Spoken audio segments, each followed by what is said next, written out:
2017 Dodge Charger. Condenser was replaced by because of collision, and I think this was it right here. And where's the damage on it? It was just minor hit somewhere and bent and tweaked, but that's not the only problem. You see this nice black condenser? This is a black car. It's black on black. It's all blacked out. What color is that condenser? So when you have the opening in your grill and the sun's hitting the front of your car, well, you paid money for a black on black car. Everything is black, but now every time you look at the front of your car, you're going to see the silver reflection out. If I was a customer, I walked up to my Dodge Charger, and you know, they're kind of like Porsche guys, they're all fanatical about their cars and everything like that and how they look, and I seen that bright shiny silver shit flashing back out at my face, I'd say, well, go paint that over, dude. Go take off the bumper and take everything apart, take it out of there, and spray that thing black for me, or put the original black one on. That's one thing I would say as a customer.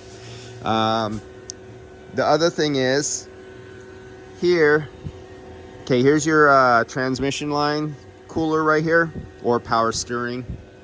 I'm not sure which kind of method they have on here. They have, yeah, not power steering. We almost don't have power steering anymore. That's non-existent. Transmission cooler lines. 30 cooling tubes right there. Now, on the OEM, if you look at them, you'll see they're a lot thinner. Can you see the difference? Let's use my finger as a... Can you see how thin those are? And do you see how thick those are? That's because they have 38 cooling passage tubes on here. They only have 30 cooling passage tubes on here. Now the fins per inch, when you put up your micrometer or your scale reader up here, there's 20 fins per inch here. There's 16 inch fins here. So they're cheating you out of cooling fin surface area and cooling tube surface area. That's how they could get cheaper. Now let's take this a step further and look at this other shit. Now here's something you'll find. The machining on the fittings is not exactly correct. So I'm gonna have to do a close-up. Let me get this set right here, and let me put this to telephoto 3 times power. Do you see that little gap right there? And it's, let me move over here like this. Up here in this corner, and let me see if I could find a better pointing device. Up here in this corner, right there, do you see how tight it is right there? It's nice and flush. Do you see as you move this way, you start getting a gap and it starts opening up right there? Now look at the seal right there. Now let's keep moving up. Look, you're starting to see more seal because the machining on this aftermarket piece of shit is not square. So when you put down your fitting and you bolt it in, it tightens over here, but it's barely touching over here. And that's why you see the rubber gasket protruding out there, and you see the rubber gasket nicely and tight right there. So let me back out again. Now let's go down to this other one. Let's repeat. Now this time, our bolt nut assembly is on the bottom side instead of the top side. Now if you look at this, take a really close look at that. This one is even more drastic. Do you see how tilted that is? Are you kidding me?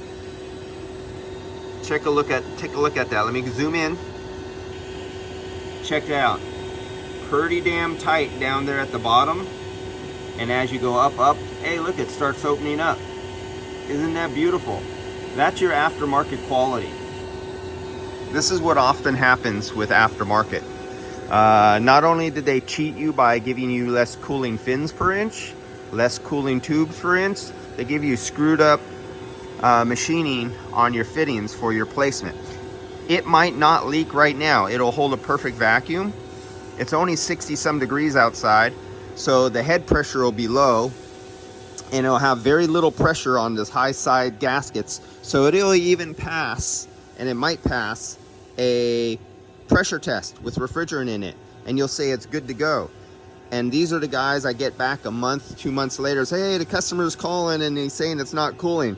And you know, I put UV dye in these systems because they're automotive, and there'll be dye when he comes back, and I go, well, there's your leak.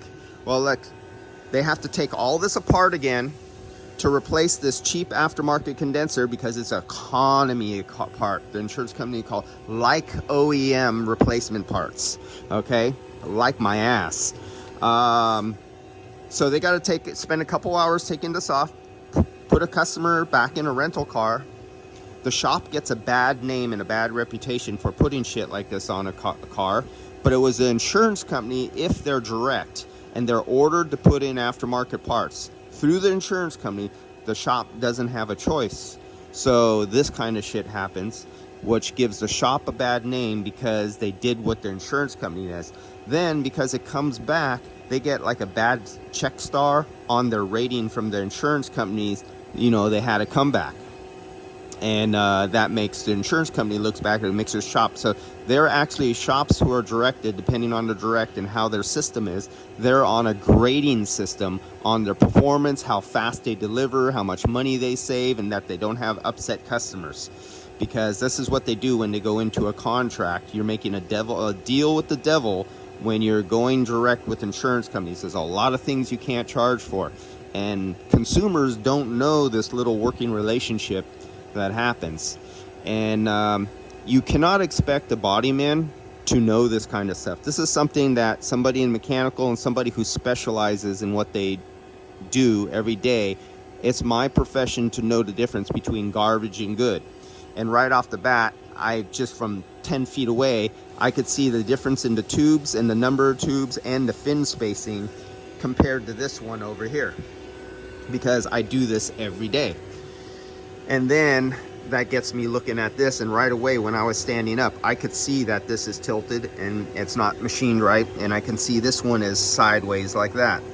So this is what you get sometimes when certain insurance companies say you have to have aftermarket parts, and this is a result. This might leak, and it's not going to fail right now. I have it under vacuum and it's holding. I'm going to throw some nitrogen in it and let the owner know and give them the option whether they want to replace this, or remember, this is YF refrigerant. So this is going to be about $500 to do the recharge on, and if it leaks, another $500+ to do the recharge on, and plus the diagnostic time, plus the rental car, plus the upset customer, plus the insurance car claim and the paperwork and everything like that, all because of a choice of a poor quality aftermarket product. All right, guys, see you.